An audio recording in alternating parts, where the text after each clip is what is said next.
In the view of many people, the desert is endless, sandy expanses where there's nothing. In fact, at the very least, there are animals here, and some of them are very interesting. In this episode, you'll learn about the most unusual inhabitants of the Sahara Desert. It will amaze you. Let's go.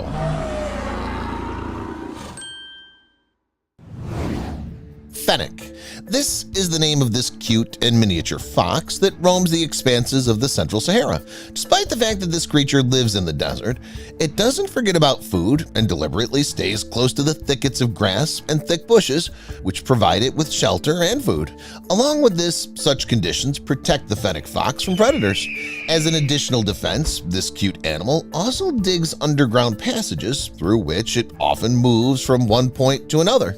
In fact, in the case of the fennec fox, the situation in the desert suits it just fine. Fennec foxes know from which animals to expect danger and live in a group of 10 congeners. Each one contributes to the overall safety, and because of this, they successfully endure even the most difficult times. Although, to be honest, I think this fox could live alone. It's very agile and nimble, as well as being able to jump very high. With a height of up to 8 inches and a body length of 16 inches, this beautiful fox jumps 27.5 inches high. In addition, even when out hunting and seemingly in an open area, the fennec fox still feels protected. It's all about its beautiful sandy color, which blends in with the terrain. The smallest member of the Canidae family doesn't worry about the heat, and it's not even about the water or the vegetation it lives near. It's all about its incredible ears, which can reach up to 6 inches in length. Their main purpose is to cool the body in the heat of the day. And thanks to the special structure of its feet, the fennec fox doesn't worry about hot sand.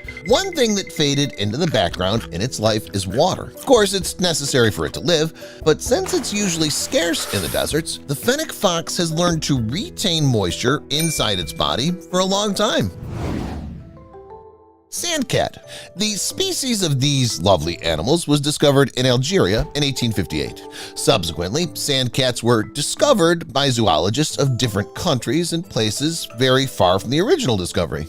Almost always, people thought that they discovered something new, and only after some time did they finally realize that this was a common subspecies of the sandcat and not some unique animal. The length of the cat's body is from 24 to 35 inches, and about 40% of the total length is its tail. The small animal reaches only 12 inches in height. It rarely weighs more than 5.5 pounds. It would seem that with such size, it should be the first to seek shelter in the bushes, hide there, keep its head down, and pretend that it's not there at all. But it's not like that at all. The small animal has chosen an extreme way of living, life in the Sahara. The universe encourages self-confident creatures, and the sandcat is no exception. For the cat's own safety, the universe endowed it with all the things and tricks for a comfortable life in a hellish climate. Thick fur saves it from crazy temperature fluctuations, and the collar allows it to blend in with the lifeless desert landscape. The toe beans of the cat are framed with wool. They protect the delicate skin from the burning sand. The ears are large, but are located low, which protects them from getting grains of sand inside. What's also interesting is that the cat's claws are not sharp, but blunt.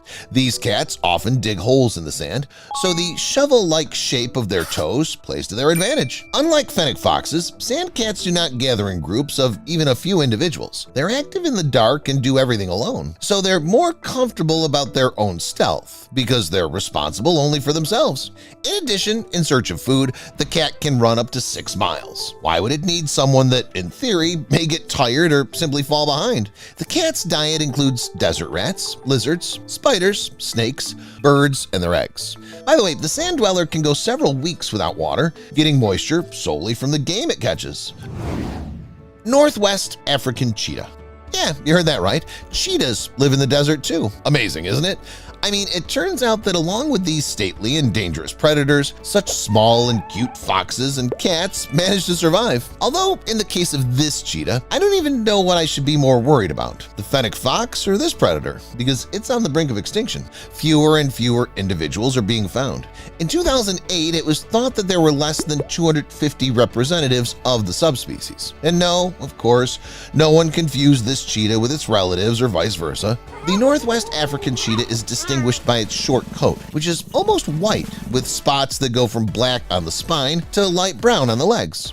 There are few or no spots on the face, and tear stripes are often missing. As befits most creatures that live in deserts, these cheetahs are active at night. They're not fools to run under the scorching sun at temperatures of 104 degrees Fahrenheit. The main prey of the Northwest African cheetah is antelopes, which have adapted to the arid environment. But on the other hand, this cheetah is not averse to eating some hares. As the cheetah has adapted to its environment, it's learned to go without water for long periods of time. The liquid for it is the blood of its own prey. Saharan silver ant. If you think that these are the next creatures that follow the path of least resistance and are active only at night, you are wrong. They've come up with their own survival strategy, thanks to which they manage to maintain their population and get everything they need for a happy existence. To begin with, Saharan silver ants are active during the day, right in the middle of the heat. Of course, they do this not out of stupidity, but because it's during this period of time that competition in the desert is minimal. None of the predators are engaged in hunting. None of them does walk on the sand, which means no one bothers. Thus, the Saharan silver ants can find food for them and bring it into their house. However, in this case, the main thing is not to get carried away. No matter how hard they try, the temperature around is simply abnormal in any case. Therefore, the ants usually spend no more than 10 minutes of time on one such walk. If they stay in the heat longer, they'll get heat stress. But how do they manage to hold on for even those 10 minutes? What do they do for that? Actually, the ants have quite a lot of tricks and features. All of them are very useful. For example, before leaving home, they produce several protections that allow them to tolerate high temperatures up to 128 degrees Fahrenheit for a certain period of time. These proteins are called heat shock proteins, and they help maintain cell structure at extreme temperatures. If in other creatures they're produced only after the fact, that is, when they're already bad from the heat, these ants have learned to generate them before going out under the scorching sun. The second mechanism that helps them survive in such harsh conditions is their silver hairs that cover their upper body. The hairs reflect radiation well in the visible and infrared ranges and act as a cooling radiator. They reflect just over 90% of the light that falls on them. Oh yes, I almost forgot to tell you that these ants are also very fast runners as other desert ants, the genus they belong to. In fact, their speed is one of the fastest in the world, judging by the ratio of distance to body length. In a second, they can overcome 33 inches, which is more than 100 lengths of their body. It's clear why they're so fast, because in 10 minutes, they need to collect enough food to feed the entire colony. Sand monster. However, not all creatures in the Sahara Desert are peaceful and known to science. There are a number of creatures that are legendary, and if someone encounters them in person, then they do not return home. One of these is this sand monster, a giant snake from the Sahara, which has become something of a local god for local tribes. The locals say they've personally seen it many times. Allegedly, the snake can swallow a whole camel. Curiously, it's not a representative of the classic and well-known species. It has a strange crest on its head. It's believed that it's in this crest that the venom of this snake lurks. And it uses the toxin not only for defense, but often for attack. In order not to waste energy, the snake sprays venom and paralyzes the enemy in a matter of seconds. It's impossible to hide from this because the toxin is so concentrated and dangerous that it burns through any obstacle in its path. Adzi. It's a mythological creature described as a woman with wings and a long, sharp, sting-like tail. It's considered a bird or a vampire that can take the form of a girl to attract its victims. The only thing this monster's interested in is a portion of fresh blood. Moreover, the blood of both humans and animals will do. The Adzi comes out to hunt at night, and it's believed that it can attack its victims from the sky, inflicting bites that leave deep wounds. Some believe it can also steal the souls of its victims. But the most interesting thing is that sometime after the attack, people are transformed into sorcerers who remain sane, but if necessary are loyal to the Adzi and do whatever it asks. And now, from land creatures, let's move on to water creatures. Next up are the most dangerous river monsters on the planet. Tigerfish. 32 sharp teeth, each of which looks like a fang. Length is about 5 feet, weight's about 110 pounds. Bloodthirstiness, aggression, and an eternally bad mood. This is the incredible combination of a real monster. Tigerfish has it all. It's one of the most famous and at the same time one of the most dangerous freshwater monsters in the world. The tigerfish is a real predator that deals shortly with its prey. It's an omnivore, so everything from plants and fish to birds and even small mammals get into its mouth. There have even been documented cases of tigerfish attacking crocodiles. These monsters usually hunt in schools, so a whole army of these creepy toothed monsters can kill anyone, including humans. History knows many cases of tigerfish attacks on people, and many of them ended badly. If you ask me, it's a great reason to never go into the Congo River in Africa. Tigerfish are mostly found there. Bull shark. Wherever but in rivers, we do not expect to see sharks. After all, these monsters live in seas and oceans, and it would seem that at least in the rivers we can get away from them. Yes, but not from the bull shark. These predators, which are considered the most dangerous and aggressive of all the sharks in the world, often enter freshwater rivers, swimming long distances upstream. They are so comfortable in fresh water that entire populations of these sharks exist in some rivers. For example, several hundred of these monsters live in the Brisbane River in Australia. They can also be found on other continents, the Americas, Asia, and Africa. In Africa, by the way, these ferocious creatures are not afraid to attack even hippos. Theoretically, bull sharks can easily live in a river or a lake all their lives. But this still doesn't happen. These monsters prefer to reproduce in saltwater. Behaviourists. Every nation has its own scary legends about creepy creatures. There's such a legend in India as well, only it turned out to be not quite a legend, but a reality.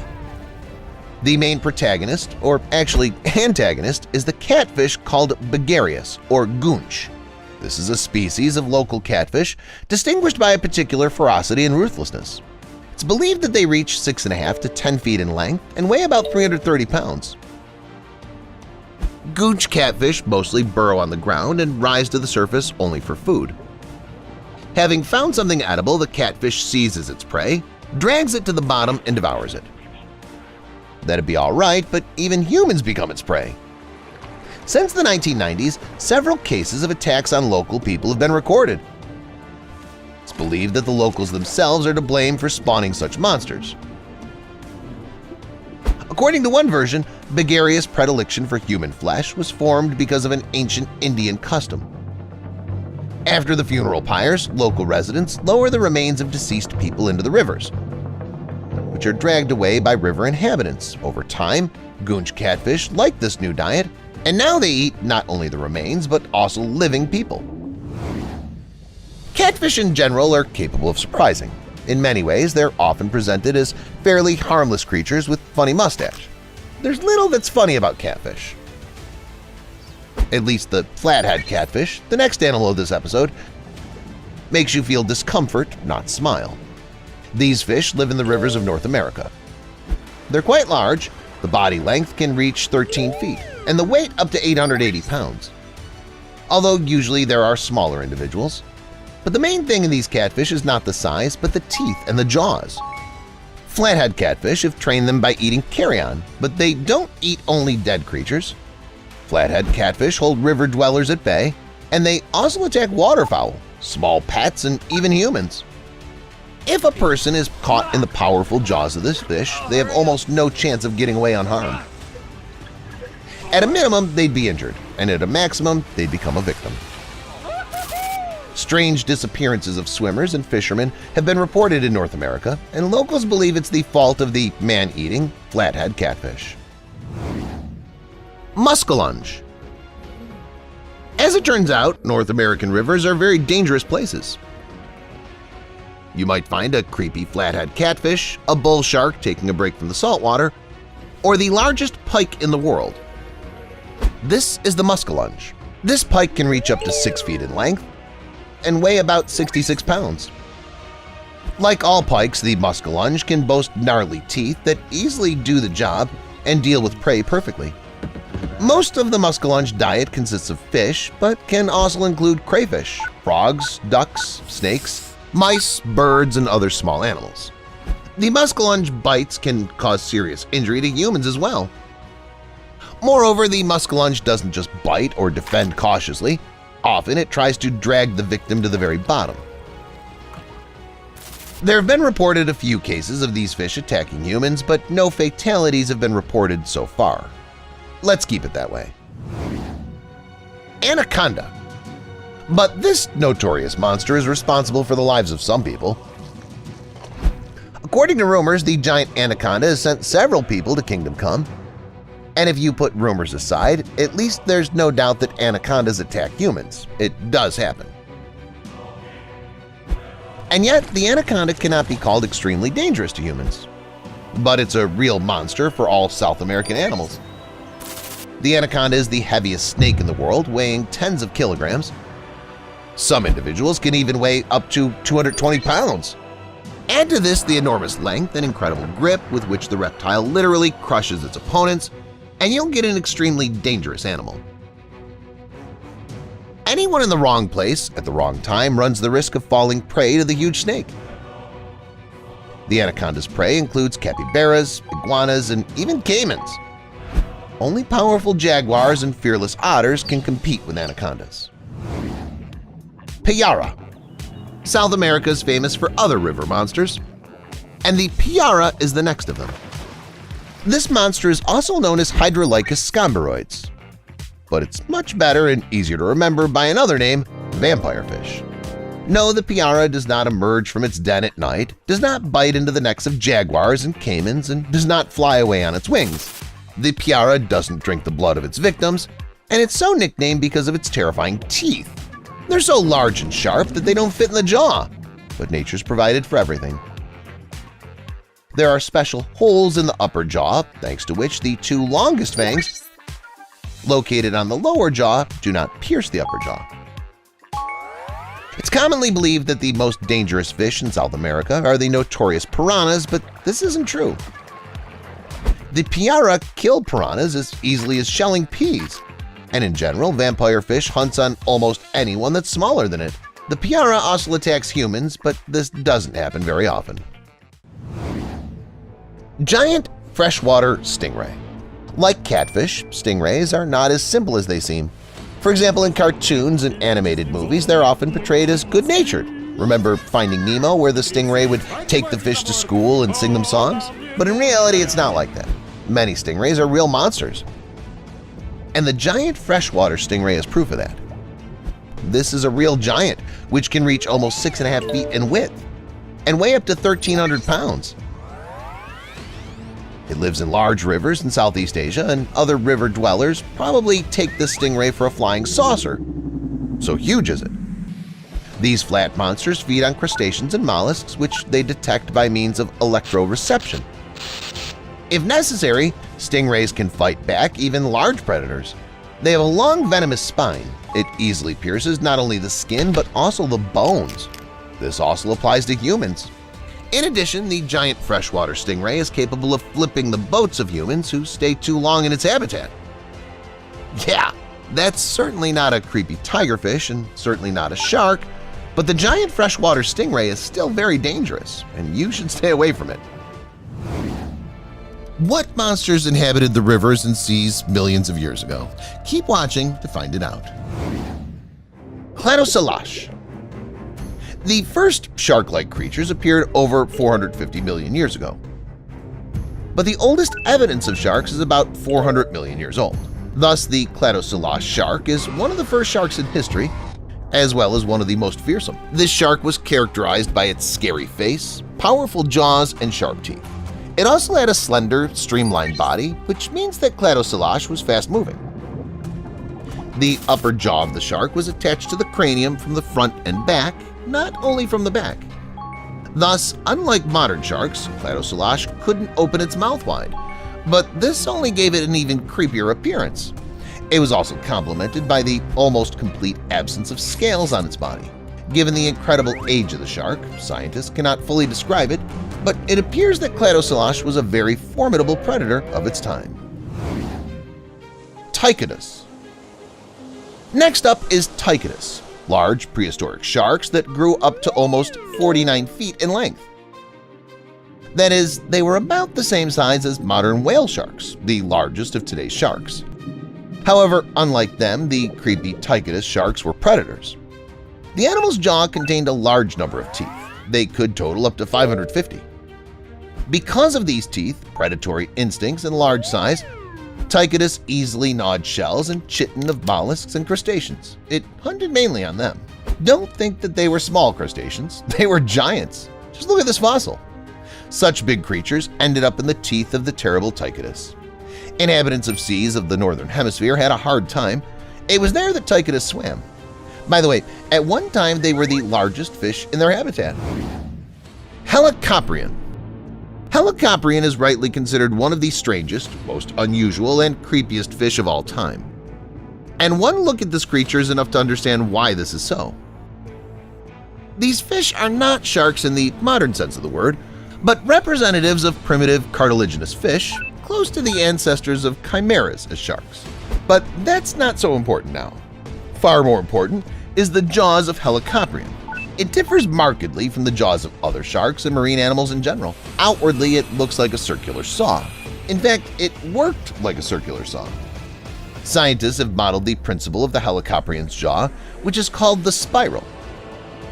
Scientists believe that during the hunt, Helicoprion would catch its prey, close its jaws, and twist the spiral to shred its prey. After passing over the disc of such a sharp saw, the prey had no chance of escape. Helicoprion inhabited our planet about 290 to 254 million years ago, and at one time was definitely one of the most dangerous animals in the world. Cretosrhynia.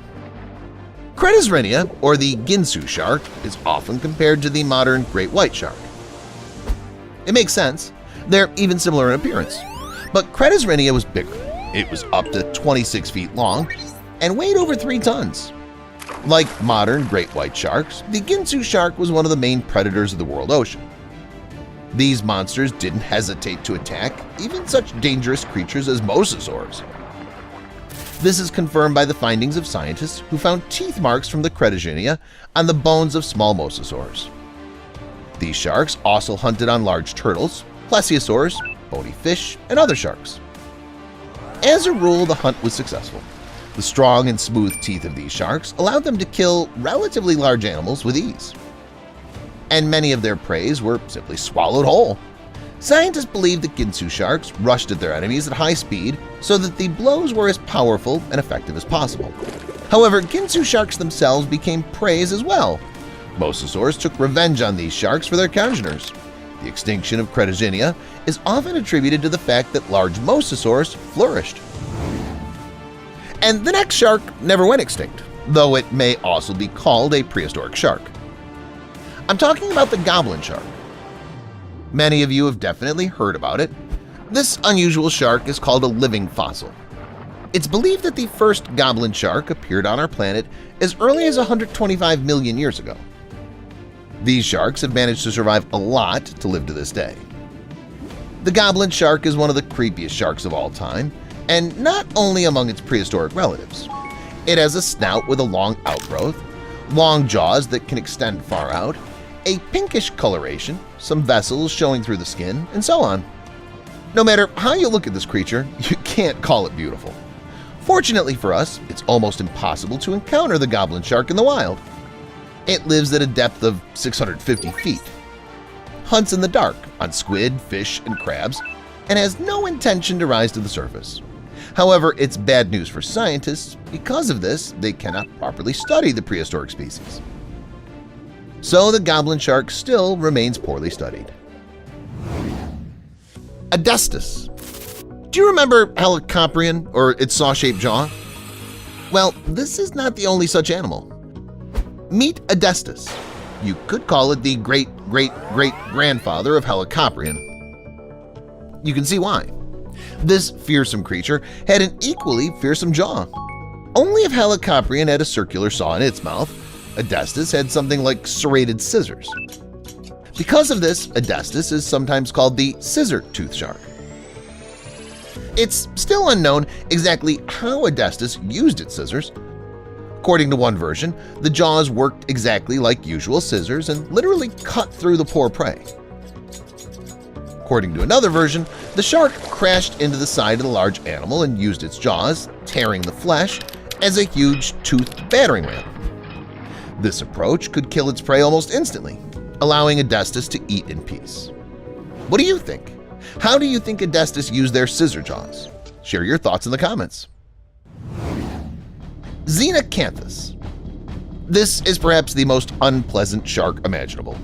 The prehistoric Xenacanthus was small. It reached only a little over 3 feet in length. It had an elongated body and looked more like a modern eel than a shark. At the same time, it had a terrifying snout, a ghastly mouth full of sharp teeth, and the eyes of a mad maniac. Those were the eyes the prey saw when Xenacanthus pounced on it. Apparently, the preys were small fish. An interesting and distinctive feature of Xenacanthus was a dorsal fin growing from the back of the head. It's assumed that it served not to attack, but to protect against large predators. Scientists believed that the spike was venomous and killed predators that attacked Xenacanthus from behind. Approximately the same principle applies to the spines of modern stingrays.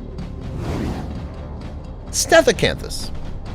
Next up is a shark with a similar name. In spite of this, Stethocanthus and Xenacanthus were not related. They belonged to different families and even to different orders. Like Xenacanthus, Stethocanthus was small. It was up to 2.2 feet in length, although some scientists believe that certain individuals grew up to 3.2 feet in length. Like Xenacanthus, Stethocanthus had a distinctive feature on its back, an unusual dorsal fin. Because of the peculiar shape of the dorsal fin, Stethocanthus are jokingly called ironing boards. Well, it really looks like an ironing board.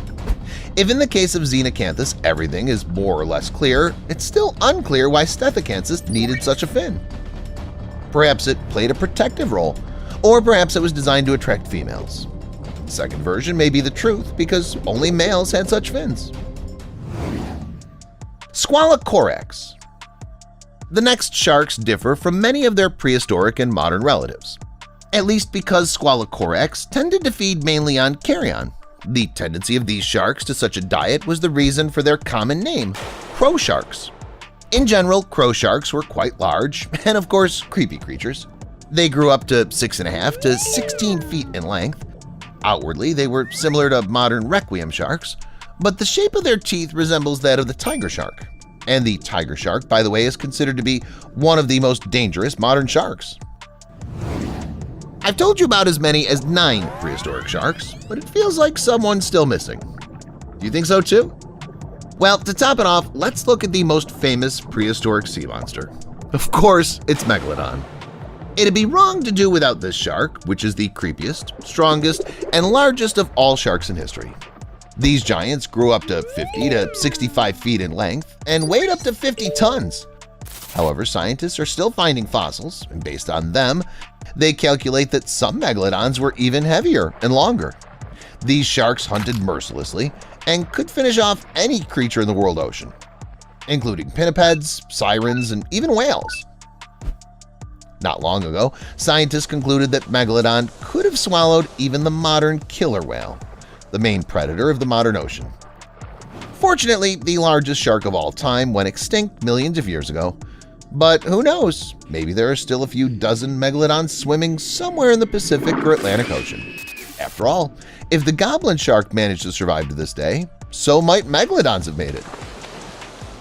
That's all, guys. Which prehistoric shark impressed you the most? Let me know in the comments. Thanks for watching, and see you later.